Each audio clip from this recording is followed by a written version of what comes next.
Love for video games, love for the art, love for your work, love for your audience, love for beauty. The beauty of loving something from the bottom of your heart means a lot. Words are not enough to describe the feeling. You take care of it. You see this as your main goal in life. It has become a purpose. But hear me out when I say this. You are loving it because you genuinely feel that love. This goes beyond video games. We have seen the love the movies used to have with Interstellar, with The Godfather, with The Lord of the Rings, Blade Runner, Harry Potter, and the big etc. Nowadays, it seems to me, beauty has been the new ugly for many years. We just have to see the new products, not just in video games, but in movies as well. You do not need to be a genius to understand that a lot of people, sadly inside the entertainment industry, started a campaign which has been the brink of ruin for many studios and products over the last years. Isn't that right, Ubisoft? But we still have good things, and this video is a tribute to real beauty, to the love we have for this industry, and I'm gonna be focusing on those video games that make us feel that even now we can still have a ray of hope in these senseless ideologies floating around this world of video games we love so much. We have this beauty surrounding every genre. We find it in medieval games, we are enlightened by it navigating through the cyberpunk cities, we feel enchanted whenever we make dreams come true with fantasy, and we are frightened just knowing that we must go deeper inside the horror. In many ways, in many forms, and why not? In many sounds, beauty is there. It goes beyond looks. It demonstrates what having love for your work is, and most important, it demonstrates how genuine you are to yourself. In these times, loving a video game has become a subject of multiple debates on social media. Dividing people seems to be the biggest entry on the menu for a lot of publishers. If you dare to say something against them, even if it is in the softest way possible, you are the one to blame. You are the personification of evil if you do not agree with their ideas. You are the bad guy or the bad girl.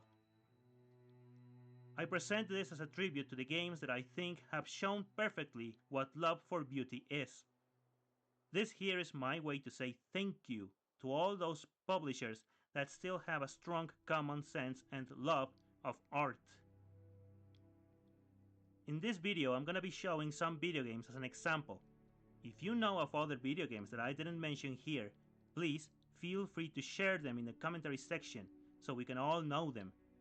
Now, let's start with the video.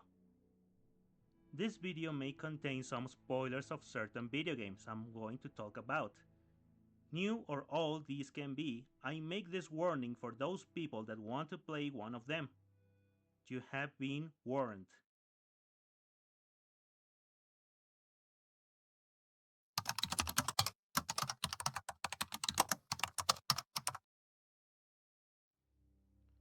Worlds in the brink of ruin. Several groups of people with different beliefs in a senseless war. Being the actors in front of gods that escape their acknowledgement, but with their claws stuck in the souls of these graceless people. Only a tarnished to seek how to give this a proper end that suits its own beliefs. Only for him or for the little hope that appears to be disappearing in the hearts of all living creature in the lands between. Elden Ring has been, for numerous reasons, the greatest game From Software has done until this day. Its open world mixed with a great story makes you believe that you are building your own adventure. By visiting places, knowing more about the lore, meeting new characters with their own stories to tell, being the light to others that lost it on the way, mastering your art on weapons and magic, being a powerful and severe wizard, or a real-life army of one man. Fantasy allows us to visit wonderful places in its worlds, always having a high expectation on how these are going to be, and Elden Ring has, to me, the best map in a fantasy game. But hey, don't get me wrong, Each fantasy game has a beauty on its own. We have many examples like Final Fantasy or The Legend of Zelda, both with beautiful designs not only on their characters and places, but in their stories as well. But Elden Ring was to me the greatest fantasy RPG game I have ever played. The places we visit tell a unique story that must be discovered, and this word is the key. When you visit the Academy of Royal Lucaria, for example, you will find a lot of notes, weapons, sorceries, and armors that will include information on the story of this place. Who was Renala, the war against America, the Eternal, how all this hatred became love between Radagon and the Queen of the Full Moon. Discovery is the essential when it comes to Elden Ring and any other fantasy game, something that was well implemented in From Software's previous game and mastered in this one. Each zone of the lands between have secrets waiting for you to unveil them. Some will be hiding a tragic story while others will reveal the most horrible things this world has ever seen. The adventure is something we always look for in a fantasy game. There is something new to discover in every corner of the world. And the reason I picked Elden Ring is essentially this. They don't grab you by the hand to lead you. You're out in the lands between to explore, to learn and to survive to fulfill your mission. In your own means and terms, of course. This makes much more sense with the different endings we can get by completing the game. The decisions we make through the game will affect directly in the conclusion of the journey, and that gives you the feeling of adventure. You are exploring, and you are doing the things your own way. That's the beauty of Elden Ring, the adventure and discovery in their music, in its story, in all the lands between. You are part of this game, of the world it built. When you go to Royal Lucaria, you see the magic flying gently all over the air. You feel the fear when going deeper and deeper in Volcano Manor. Elden Ring is beauty in its pure essence.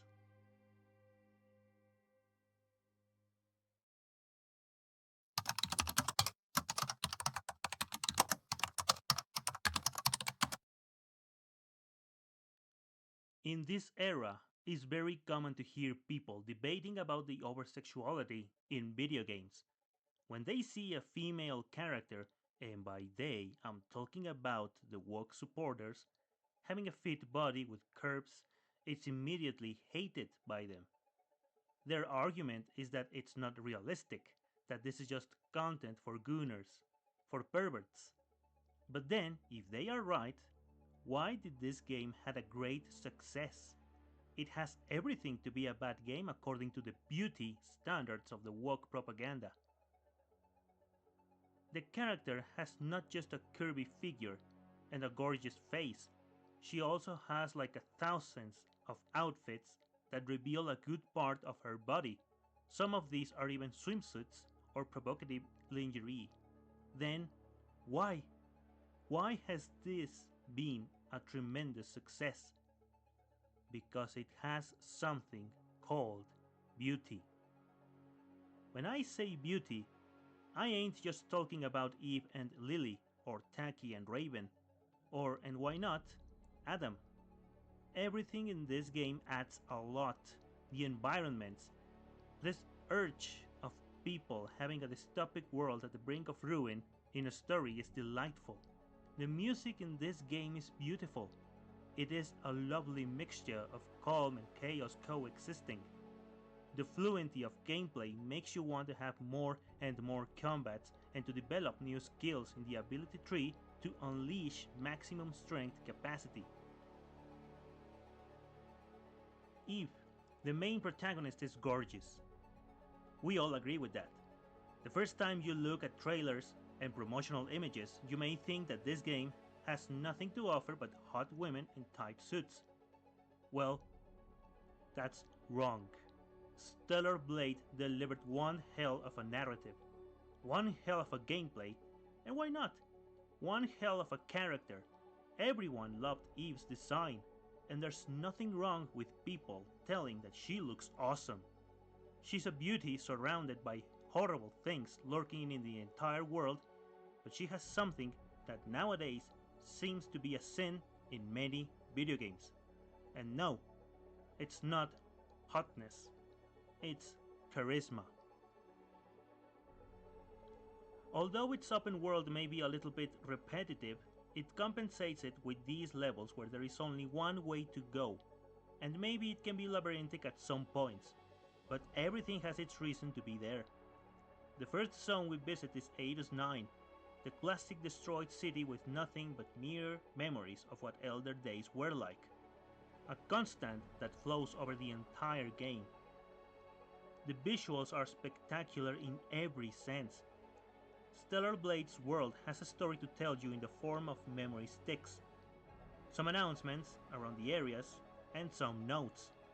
They tell step by step how the coming of the Mother Sphere changed everything for everyone, leading to an advanced future that suddenly would be revealed the biggest devil's trick in history by the hand of this AI created by a man under the name of Raphael Marx.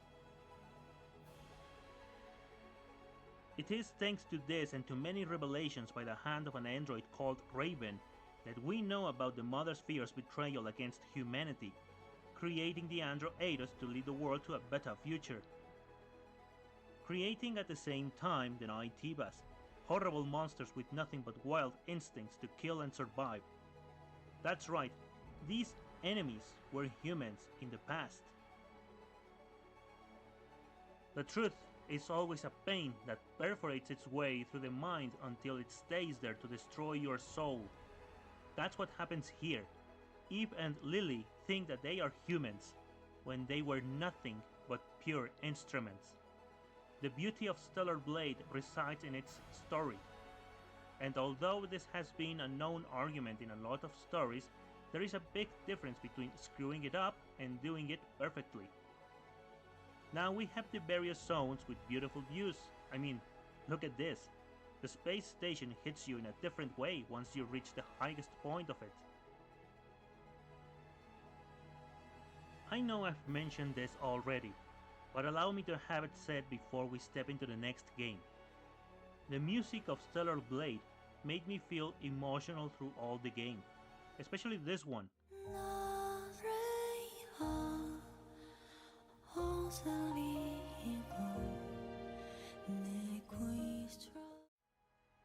When you fight the Demo Crawler, the music doesn't have a moment of calm. It's always getting higher and higher until you reach the climax of the fight. And oh boy, Raven has not only the best fight in this game, but also has a wonderful theme that gives you adrenaline in every second of this clash of beautifulness. This game came in the right time for me. I have a special love for it. I was in a point where I had so much negativity on myself, and Stellar Blade gave me one of the greatest experiences in video games I've ever had.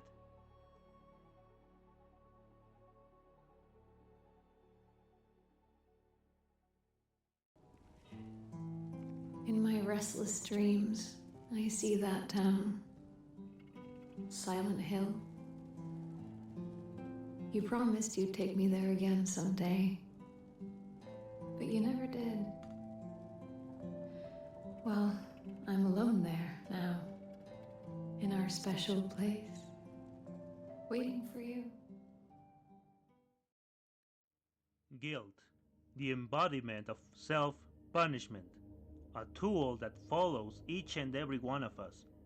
It builds a monstrous monument for all our sins, a hell of our own creation. The tragedy of losing his wife culminated in James going to Silent Hill, their special place, the last trip Mary and he did before she got sick, which caused her death. The first time we see James Sunderland, he is staring into his reflection while an oppressive music is playing. The ambience feels heavy. You can notice that something's not right with our protagonist. He acts in a weird way, like if he did something horrible. Silent Hill 2 feels like a big puzzle where pieces are thrown everywhere. It is surrounded by symbolisms in every corner, starting with the fog. For many players, this fog represents James's blurred mind, making it impossible for him to understand the real reason of his visit, preventing the knowledge of the truth, avoiding the consequences of his actions, and ending in the cruelest hell possible, the mind. When talking about the characters, you can empathize with each and every one of them. Angela is, to me, the most tragic character of all video games. Talking about her story represents a big challenge. The crimes committed against this innocent woman are, sadly, a constant for many people around the world, leading to a severe depression that can end up in them making bad decisions in their lives. Some of them wanting it all to end in the most tragic way possible. Angela's ending represents what I'm telling you. In the end, after what she suffered from her brother and father, she still had the urge to visit this town. She felt that she did wrong and tries to find some kind of redemption. And Silent Hill revealed her the truth. But she was looking for someone else. Her mother. She wanted her to pay too. The mother was witness of these actions and did nothing about it. Angela, at the end, decided to end it all for her, walking slowly into the fire that has been burning her since her childhood. This is sad. As I am writing these words, I feel devastated by them. When I think of Silent Hill 2, the first character that comes to my mind is Angela Orozco and her tragedy. The first time I played the original game, I cried with that last scene of her walking through those stairs. A scene that made me cry again with the remake.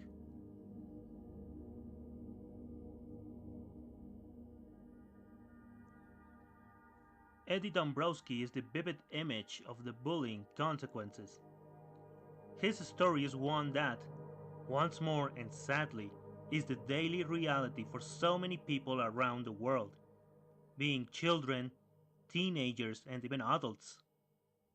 It is a serious problem that even with the information we possess nowadays, there are still idiots that think it's a good idea to harm others. Eddie, like Angela, has a tragic ending, falling deeper than any other character in this game into his own hell. Silent Hill showed him the reality of his actions, just like it did with James and Angela, and is still reviving these traumas he had to suffer through his short life, and he couldn't handle it, ending things in the worst way possible. Bullying is not a joke. It is a mental torture that's still a big problem in our days. And some of you may think that I'm exaggerating by putting a video game as an example. But you just need to take a look at the news and you'll see the cruel reality. Art imitates life. Always. Now, James is a different story. Having in mind that he was responsible of his wife's death, Silent Hill decides to show him glimpses of his actions in order for him to remember what he did. Pyramid Head is an image of himself, appearing as a torturer due to his desire of being punished for his sins. Maria is the incarnation of the sexual frustration he had while being with Mary in her illness. It felt like a prison to him, one that he escaped just to be a prisoner once more, but this time of his own mind. All the town is his punishment for eternity, if the loop time theory is true. Masahiro Ito and many fans around the world consider the In the Water ending as the true one, with James couldn't handling what he did and deciding to end it by driving into the depths of that lake. Filled with guilt, he takes this as his redemption, reuniting with Mary, or damned to repeat all the process over and over again for the eternity. The beauty of Silent Hill 2 is this one, the truth. They do not treat you like a little kid. They present you all the traumas of the characters and shape them before your eyes so you can see what their vision of daily life looks like for them. This game is to me the perfect game, one that is the embodiment of horror in its pure essence, one that will demonstrate what physical and psychological damage can cause to the human mind. It feels like a warning in a certain way. In many ways, in many shapes, beauty is there. The respect and love for art is still here with us, even in these strange times where giving a simple opinion can be demonized by a lot of people. If you say you are into Stellar Blade, they will call you gooner and pervert. The beauty of this in particular is the greatest example of what I am saying. We must protect art, not destroy it. It has been happening a lot since all these movements started. Just take a look at Ubisoft. They have sabotaged themselves just for the ridiculous agenda these self-destroyers created to impose their own ideologies. They tell you that being wonderful is wrong, that having a gorgeous female character is a sin, and that it doesn't represent anyone. I wish you all, and to your beloved ones, the best of the best in life. Thank you so much, and have a great day. Raven, out.